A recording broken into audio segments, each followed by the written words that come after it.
Buenas. Bienvenidos y bienvenidas a capítulo de Pensamiento Administrativo, donde estamos leyendo el libro que se llama Piense y hágase rico de Napoleon Hill.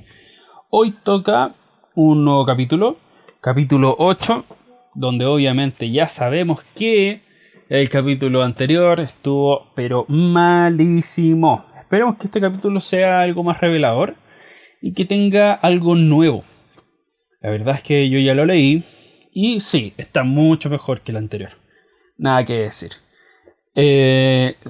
Recuerda suscribirte, ponerle ahí a la campanita, comentar lo que tengas que comentar, si tienes que comentar algo, y si tienes algún negocio con algún problema aprieto o no sabes cómo darle la vuelta a algo, te invito a que entres a www.pensamientoadministrativo.cl, donde nosotros tenemos ahí completamente gratis la primera asesoría, para que estés atento o atenta.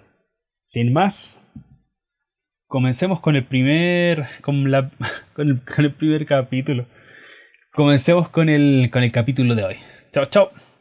Capítulo 8. Decisión. El dominio de la dilación. El séptimo paso hacia la riqueza. El análisis efectuado sobre más de 25.000 hombres y mujeres que habían experimentado el fracaso puso de manifiesto el hecho de que la falta de decisión era casi siempre el motivo que encabezaba la lista de las 30 y grandes causas del fracaso. La dilación, el contrario de la decisión, es un enemigo común que debe superar casi cada ser humano. Usted se encontrará con una oportunidad de poner a prueba su capacidad para tomar decisiones rápidas y concretas cuando termine de leer este libro y esté preparado para poner en práctica los principios descritos aquí. El análisis de varios de cientos de personas que habían acumulado fortunas bastante más allá de la marca del $1.000.000 puso de manifiesto el hecho de que cada una de ellas tenía el hábito de tomar decisiones con rapidez y de cambiarlas con lentitud, si y cuando se veía la necesidad de cambiarlas. Las personas que no logran acumular dinero tienen, sin excepción, el hábito de tomar decisiones. Si es que las toman de modo muy lento, y de cambiar esas mismas decisiones con rapidez y a menudo.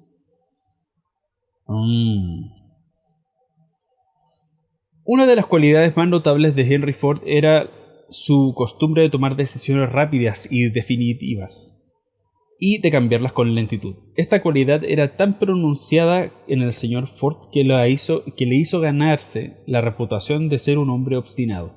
Fue precisamente esa la cualidad que le indujo a continuar la fabricación de su famoso Modelo T, el coche más feo del mundo, en un momento en que todos sus consejeros y muchos de los compradores del coche le estaban pidiendo que lo cambiara.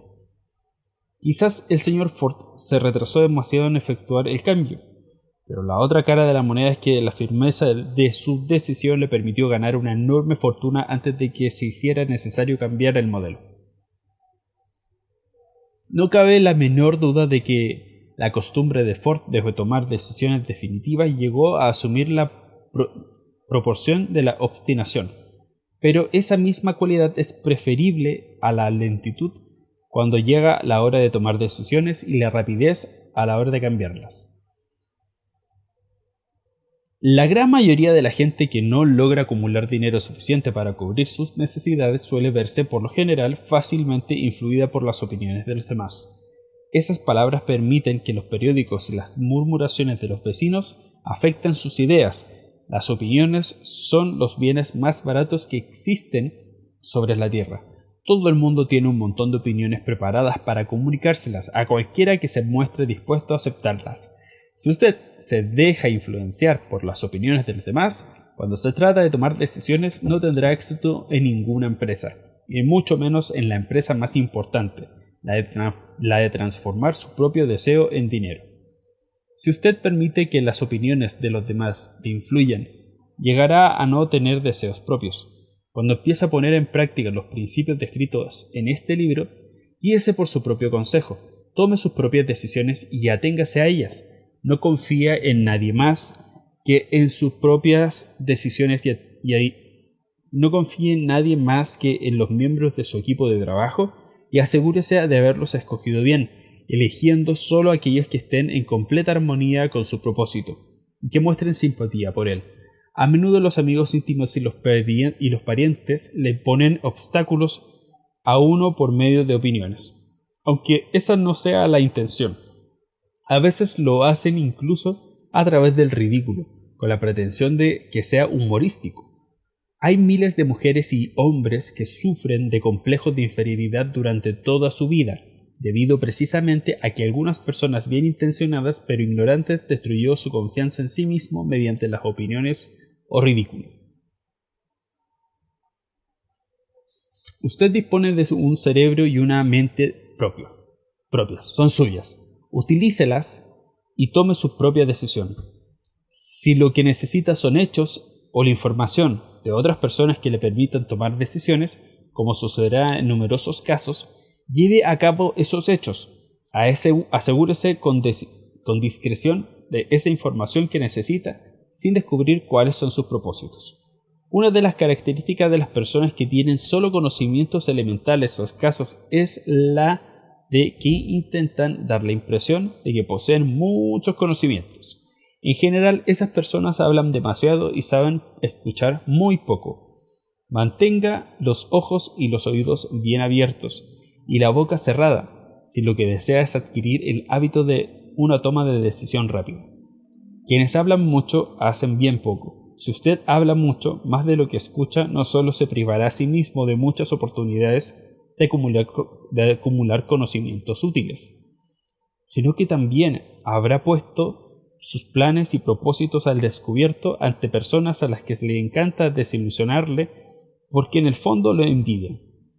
Recuerde también que cada vez que abra la boca en presencia de una persona que posea una gran abundancia de conocimientos, estará desplegando ante ella su reserva exacta de conocimiento propio o falta de la misma.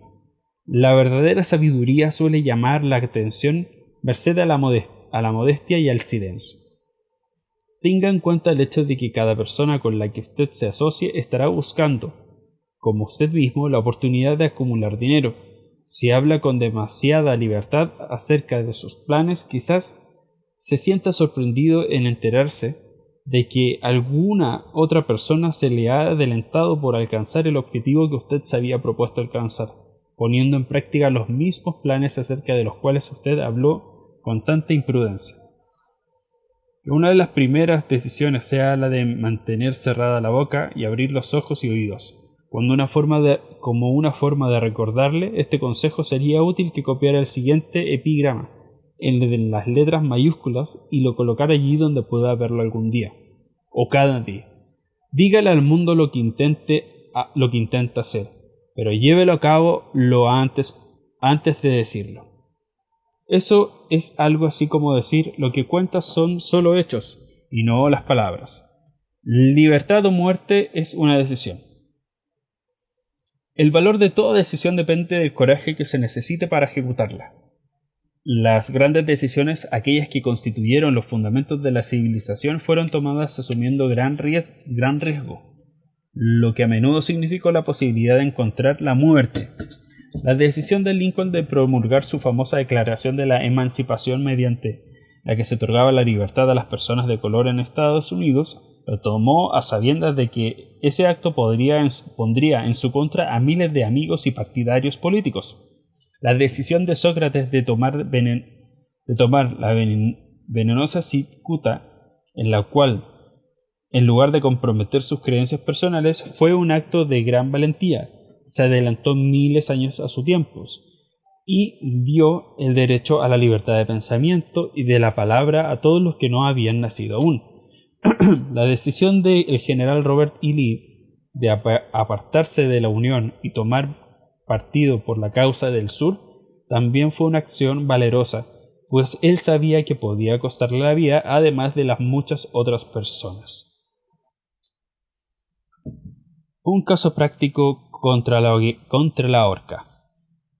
Pero la mayor decisión de todos los tiempos en lo que se refiere a los ciudadanos de lo que más tarde sería Estados Unidos se tomó el 4 de julio de 1776 en Filadelfia, cuando 56 hombres estamparon sus firmas en un documento que, como muy bien sabían, aportaría la libertad a todos los norteamericanos o bien dejaría a cada uno de los 156 colgados en una cuerda por el cuello. Sin duda alguna habrá oído hablar de este famoso documento, aunque tal vez no haya extraído del mismo la gran lección del logro personal que nos enseña de un modo tan sencillo. Muchos recuerdan la fecha en que una gran decisión fue tomada, pero pocos se dan cuenta del valor que se necesitó para ello. Recordamos nuestra historia tal y como nos las enseñan. Recordamos las fechas y los nombres de los hombres que lucharon. Recordamos Valley Forge, Yorktown, recordamos a George Washington y a Lord Cornwallis, pero en realidad sabemos muy poco acerca de las fuerzas reales que habían detrás de estos hombres, fechas y lugares. Y sabemos menos todavía sobre ese poder intangible que nos aseguró la libertad, mucho antes que los ejércitos de Washington llegara a Yorktown. Representa casi una tragedia que los historiadores hayan pasado por alto el hacer la más mínima referencia al poder irresistible que dio nacimiento y libertad a la nación destinada a establecer nuevos niveles de independencia para todos los pueblos de la tierra. Y digo eso en casi una tragedia. Y digo que eso es casi una tragedia porque precisamente se trata del mismo poder que todo individuo debe utilizar para superar las dificultades que se le presentan en la vida y obligar a ésta a pagar el precio que se le pide. Organización de un equipo de trabajo. A ver, veamos qué dice acá. De momento vamos bien, pero no me ha dicho mucho más de lo que me dijo en el primer capítulo respecto a lo que es la decisión. Organización de un equipo de trabajo. Richard Henry Lee adquirió un papel importante en esa historia. Él y Samuel Adams se comunicaban entre sí con frecuencia, por correspondencia. Compartieron temores y esperanzas acerca del bienestar del pueblo en sus provincias respectivas. A raíz de esta práctica, Adams concibió la idea de que un intercambio mutuo de cartas entre las 13 colonias podrían ayudar a producir la coordinación de esfuerzos que tanto necesitaban en relación con la solución de unos de sus problemas. 2 años después del enfrentamiento de los soldados británicos en Boston, en marzo de 1772, Adams presentó esta idea ante la Asamblea, en forma de una moción para que se estableciera un comité de correspondencia entre las colonias, que contara con corresponsales nombrados en cada una de las colonias, con el propósito de cooperación amistosa para la mejor de las colonias de la América Británica. Eso constituyó el principio de la organización de un poder mucho más amplio destinado a conseguir la libertad para todos los colonos y sus descendientes. De ese modo se organizó el equipo de trabajo. Estaba compuesto por Adam, Lee y Hancock.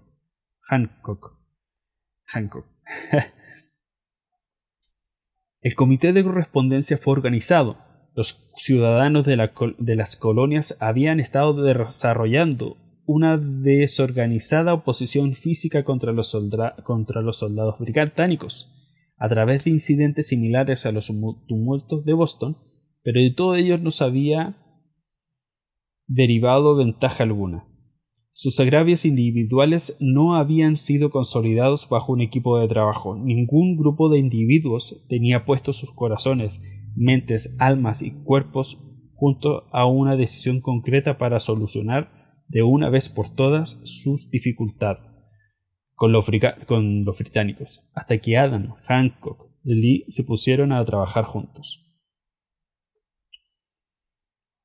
Mientras tanto, los británicos tampoco permanecieron de brazos cruzados. También ellos se dedicaron a efectuar alguna planificación y a formar equipos de trabajo propios, con las ventajas de contar con el apoyo del dinero y de un ejército organizado. La corona nombró a Gage para sustituir a Hutchinson como gobernador de Massachusetts. Uno de sus primeros actos consistió en llamar a Samuel Adams para mediación de un consejero, con el propósito de intentar detener su oposición merced al temor. Comprendemos mucho mejor el espíritu de lo que sucedió si citamos la conversación mantenida entre el coronel Fenton, el mensajero enviado por Gage, y el propio Adams. Coronel Fenton: he sido autorizado por el gobernador Gage para asegurar, señor Adams, que el gobernador ha sido dotado de amplios poderes para conferirle a usted tanto beneficios como le sean satisfactorios, pero la condición de que abandone usted su oposición a medidas del gobierno. El gobernador le aconseja que no continúe disgustando a su majestad.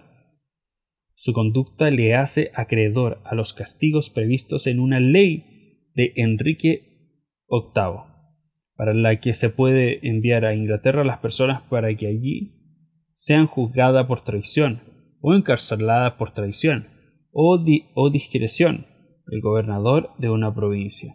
Pero si usted cambia su línea política, no solo obtendrá grandes ventajas personales, sino que también estará en paz con el rey. Lo amenazó directamente. Samuel Adams tenía que escoger entre dos decisiones: cesar en su oposición y recibir recompensas personales por ello, o continuar y correr el riesgo de ser ahorcado. Evidentemente había llegado el momento en que Adams se veía obligado a tomar una decisión que podía costarle la vida. Además, insistió en que el coronel Fenton, bajo la palabra de honor, le transmitiría al gobernador su respuesta, repitiendo con toda exactitud las mismas palabras que él dijera. La contestación de Adams fue: dígale al gobernador Gage que confío desde hace mucho tiempo en estar en paz con el rey de reyes. Ninguna consideración personal me induciría a abandonar la justa causa de mi país. Y dígale al gobernador Gage que Samuel Adams le aconseja que no continúe insultando los sentimientos de un pueblo exasperado. Cuando el gobernador Gage recibió la cáustica respuesta de Adams, montó en cólera y promulgó una proclama en la que se decía: el abajo firmante, en nombre de su majestad, ofrece y promete su más gracioso perdón a todas aquellas personas que a partir de ahora abandonen las armas y regresen a los deberes propios de los súbditos pacíficos. Las únicas excepciones del beneficio de tal perdón son Samuel Adams y John Hancock, cuyas ofensas de naturaleza demasiado flagrante no admiten otra consideración que la de un adecuado castigo. Podríamos decir que tanto Adams como Hancock se encontraban en dificultades. Las amenazas del airado gobernador obligó a los dos hombres a tomar una decisión igualmente peligrosa. Convocaron una apresurada reunión de sus más fieles seguidores.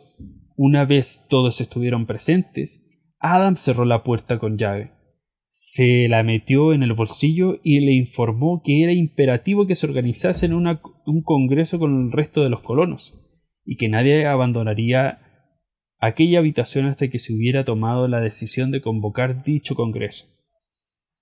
En este anuncio siguió una gran excitación. Algo sopesaron las posibles consecuencias de tal radicalismo. Otros expresaron graves dudas en cuanto a la prudencia y la conveniencia de una decisión tan definitiva, que desafiaba claramente a la corona. Encerrados en aquella habitación habían dos hombres inmunes al temor, ciegos ante la posibilidad de fracaso: Hancock y Adams. Gracias a la influencia de sus mentes, los demás fueron inducidos a aceptar que se debían establecer acuerdos a través del comité de correspondencia, pero convocar al primer Congreso Continental, que se celebraría en Filadelfia el 5 de septiembre de 1774. Vale la pena recordar esa fecha, es mucho más importante que la del 4 de julio de 1776. Si no se hubiera tomado la decisión de convocar un Congreso Continental, tampoco se hubiera llevado a cabo la firma de la Declaración de la Independencia. Antes que la primera reunión del nuevo Congreso se celebrara, otro líder que se encontraba en otra parte del país se hallaba profundamente enfrascado en la tarea de publicar una sucinta exposición de los derechos de la América Británica. Se trataba de Thomas Jefferson, que de la provincia de Virginia, cuyas relaciones con Lord Dunmore, representante de la corona en Virginia, eran tan tensas como las de Hancock y Adams con su gobernador. Poco después que se publicara su sucinta exposición de los derechos, Jefferson fue informado de que había la orden de perseguirlo por alta traición contra el gobierno de su majestad. Inspirado por la amenaza, uno de los colegas de Jefferson, Patrick Henry, expresó con claridad lo que pensaba y concluyó sus observaciones con una frase que se ha hecho clásica desde entonces: si esto es traición, que sea la mayor de todas. Fueron hombres como estos los que sin poder ni autoridad, sin ejercicio, sin dinero, tomaron asiento en una solemne consideración del destino de las colonias, dando inicio así a la apertura del primer Congreso Continental, que continuaría cada 2 años, hasta el 7 de julio de 1776. Richard Henry Lee se levantó, se dirigió a la presidencia y ante el asombroso de la asamblea presentó la siguiente moción: Caballeros, presento la moción de estas colonias unidas. Son, y deben ser por derecho, estados libres e independientes, absueltos de toda alianza con la corona británica y que toda conexión política entre ellos y el país del Reino Unido esté disuelta. Así debe quedar. La asombrosa moción de Lee fue discutida con tanto fervor y durante tanto tiempo que él empezó a perder la paciencia.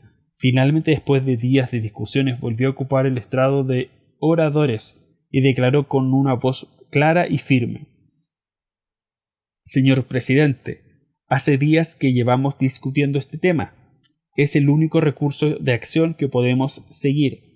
¿Por qué, entonces, retrasarlo más? ¿Por qué continuar deliberando? Que este día feliz de nacimiento de una república americana que se levante, no para devastar ni conquistar, sino para restablecer el reino de la paz y de la ley. Antes de que se votara su moción, Lee fue llamado a Virginia debido a una gran enfermedad familiar, pero antes de marcharse dejó la causa en manos de su amigo Thomas Jefferson, el cual le permitió luchar hasta que se cumpliera una acción favorable. Poco después, el presidente del Congreso, Hancock, nombró a Jefferson presidente de un comité que se dedicaría a redactar la Declaración de la Independencia.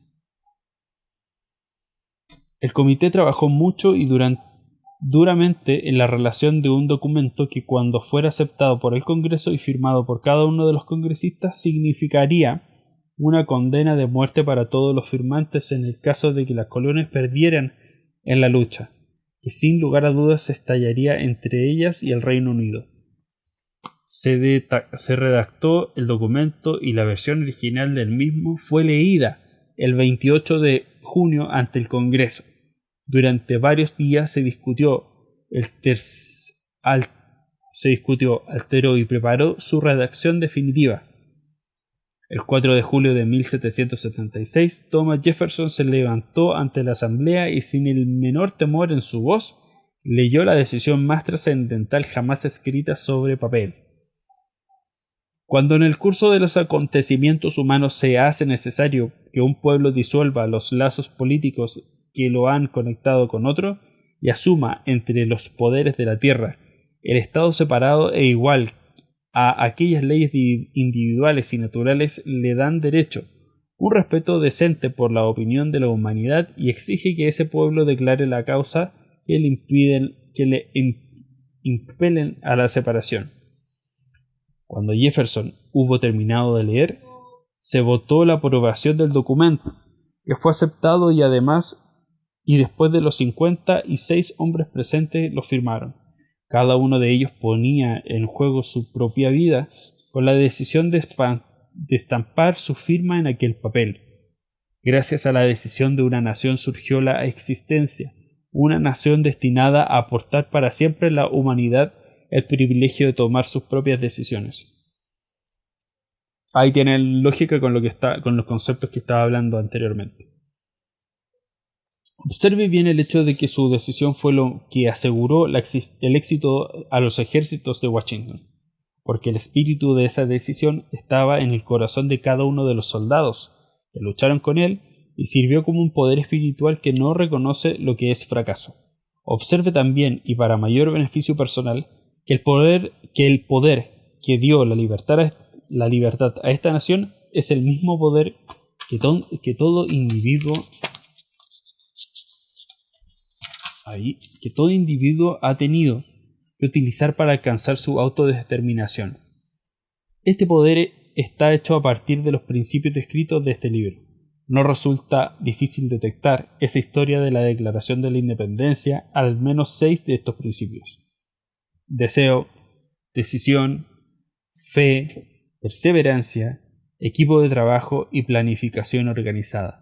A través de toda esta filosofía se encontrará la sugerencia de que el pensamiento, apoyado por un fuerte deseo, tiene una tendencia a transformarse en su equivalente físico, tanto en esta historia como en la organización de la United States Steel Corporation. Se encuentra una descripción perfecta del método mediante el cual el pensamiento produce esa asombrosa transformación. En su búsqueda del secreto del método no espere milagro alguno, porque no la hallará. Solo encontrará las eternas leyes de la naturaleza. Esas leyes están dispuestas para toda aquella persona que tenga la fe y el valor suficiente para utilizarlas. Pueden ser empleadas bien para aportar libertad a una nación, bien para acumular riqueza. Quienes toman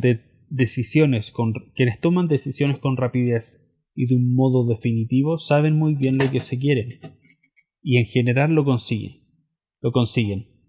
Los líderes en todos los campos de la vida son personas que deciden con rapidez y con firmeza. Esa es la razón principal por la que se han convertido en líderes.